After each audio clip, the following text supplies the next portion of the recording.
Hello, you wonderful people. So for today's video, I'm going to talk about some thoughts and theories I have about the Marvel Cinematic Universe. In particular, the whole situation with Cap's ending in Endgame, which if you haven't seen Endgame, this would be spoilers, so do know that ahead of time. But also what that could potentially mean going forward for the future of the MCU. Now, before I really get started, I do want to admit something. I had a decent enough understanding of what they were trying to, explain how time travel works in Endgame, but it wasn't until much later on, after mulling the movie over it more in my head, as well as hearing other people talk about it, that I really understand it at this point in time. I felt like I got a much better understanding of it than I did, after I'd watched the movie initially. So, nevertheless, I'm sure rewatching it a second time, which I haven't at this point in time yet, probably rewatching it a second time, it'd probably make even more sense. But like I said, I feel like I got a good enough grasp on it now. And so now I feel like I understand Cap's situation and why a lot of people are saying it didn't make sense with the time travel rules that they set up and everything. But now, I wish I could give this person credit, but I don't remember who it was. But and maybe this is a wide enough spread theory. I usually don't look into these things too much, but a theory I had heard about the reason why Cap is where he is, because obviously one was like, oh, basically he lived out his life and then he popped back into this timeline. But it's like, if that's the case, how did he end up where he was, waiting by the bench rather than popping up in the device? The theory I had heard was, in that moment Cap leaves, we split off into an alternate timeline. That's why there's this Cap, because that's the Cap who went back in time, put all the gems back, and stayed in that point, creating an alternate timeline where he stayed there and lived out his life with Peggy. And then it's like, oh, Endgame happened, and he's waiting over there for everything to get done. It's like, okay, 3, 2, 1, and there I go back in time. And in itself, potentially creating a different alternate timeline. My thought process is, kind of building upon that, is that it's not like in that moment we entered the alternate timeline. I believe when you look at it in the grand scheme of things, the entire MCU is an alternate timeline. That kind of put an example to it. If you're not familiar with the TV show The Flash, basically that entire show is an alternate timeline, because Barry's situation in that show worked out way different. Basically, Eobard reverse Flash, it's kind of spoilers, but it's been a couple years, so I can say it. Nevertheless, he set off the particle accelerator 10 years before, because I think Barry's not supposed to become the Flash until 2024 initially, but he becomes the Flash 10 years sooner than he was supposed to, because Eobard set everything in motion. So it's oh yeah, so that Barry would get his powers sooner than he would normally. So that meaning the entire series that we've seen of the Flash is a completely alternate timeline. I mean, it's gotten even more alternate as the series has progressed, just because timeline changes and stuff like that. But that's the thing of we never saw the original timeline, so we don't really have much to compare it to, except for this newspaper article that talked about it initially. Well, what if that's the case with this series, that with the MCU we've never seen the original timeline, that this entire time we've been in this alternate timeline, because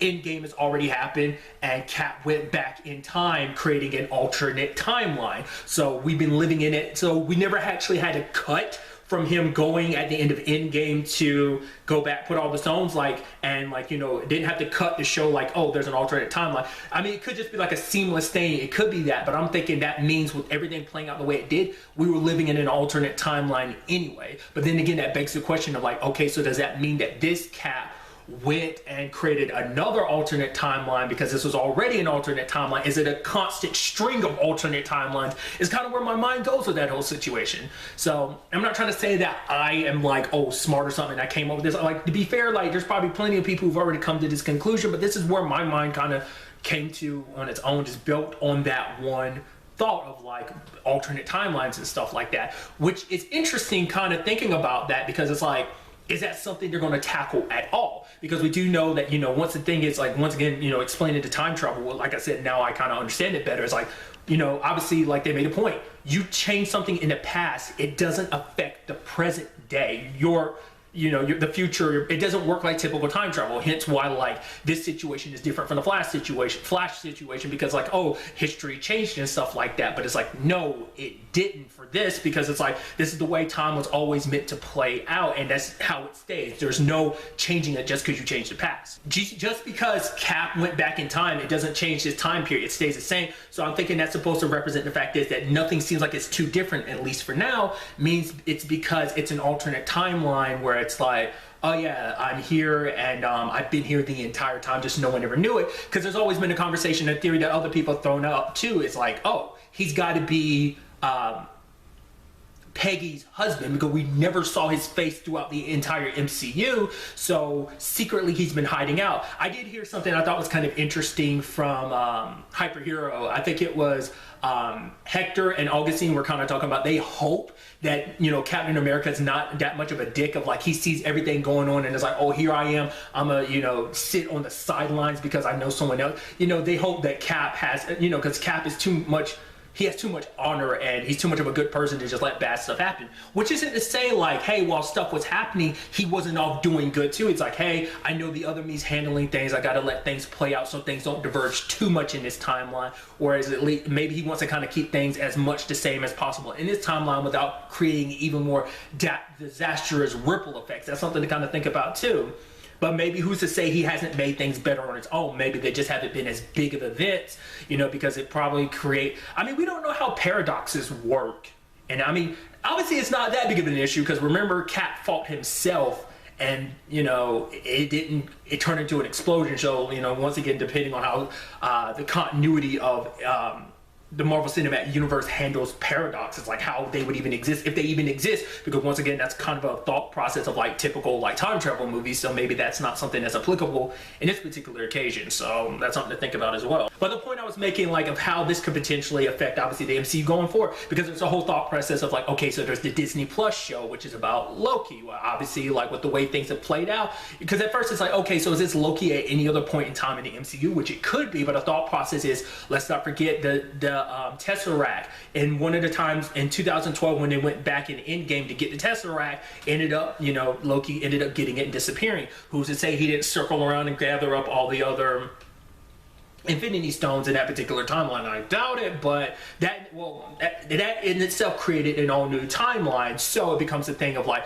okay, so is that what the entire, you know, Loki series is about? Like, oh, he's out and about, no one knows where he is, and he, you know, obviously because this whole thing is about like, his show is like a time traveling show, so maybe, you know, he's all, you know, moving through different points in time and stuff like that, which begs the question, how is he time traveling and stuff like that? Because I mean, did he eventually get the time stone? Is that how he's doing it? Does the space, you know, because the Tesseract's supposed to be like the space stone, isn't it? So like maybe, but that's not supposed to help you time travel. So like that becomes a thing of like, okay, so we're potentially doing that with Loki's series. Does that mean we're going to tackle more of like these potential alternate timelines? That currently seems like that's the only one, but who knows if there's an infinite number of them, because there's always Captain America going back in time creating an alternate timeline, you know? So you would think that each time he goes back in each timeline at the end of Endgame, it would create one and then create another and another and another, and there's an infinite number of timelines that are similar to each other. Maybe potentially. Once again, the whole question that came up that like the Russo brothers are like, oh, that is interesting how that worked out like that, like the whole Cap situation at the end. So they've kind of got it figured out. What that is necessarily, it's up to everyone else to kind of theorize potentially. So that's where we kind of stand with that. I don't think there's an official like, oh, this is exactly what happened beat for beat, but I think that's still kind of a mystery. And I think the reason they're not saying anything is because that has an effect going forward, like these new timelines, potentially what this, you know, because the whole thought process is like, you know, like potential with the multiverse. That's also something like obviously like Far From Home comes out next week, the week after next at the time of me recording this, so we'll probably get some more answers in that regard. It will kind of answer, you know, some of the thoughts I have brought up, but it would be interesting to see if that's something they tackle, like the whole different timelines and things. Obviously, you know, like I said, with Loki, they might be tackling that a little bit, but it's like that might be too much of a hard thing to kind of bounce back and forth. I mean, maybe there's plot points to focus on. The fact is that we're bouncing back and forth. I mean, once again, if this is in fact an alternate timeline, who's to say what's different, you know? Or well, like I said, maybe Cap tried to keep things as same as possible, but maybe even him just being there, you know, trying to do the right thing in certain regards, ended up making changes that we just don't know yet, because everyone else is like, oh no, this is the way things always were, but maybe we as the audience be like, wait, that's different, that wasn't always like that before, you know? Like I said, depending on whether this has always been the alternate timeline or whether we're seeing, whether we did see, you know, without realizing it, a shift and creation of a new timeline when he went back in time to put all the stones and even Mjolnir back, you know? So we'll ultimately have to wait and see in that regard. Like I said, this is all the stuff rummaging through my mind right now. Let me know in the comments down below. Do you agree? Do you disagree? What are your thoughts about this Cap situation? What it means going forward with the MCU? Let me know all your thoughts in the comments down below. Really, that's all I wanted to talk about today. Next time we meet, be happy, be safe, live life to the fullest, and enjoy it. Good day and good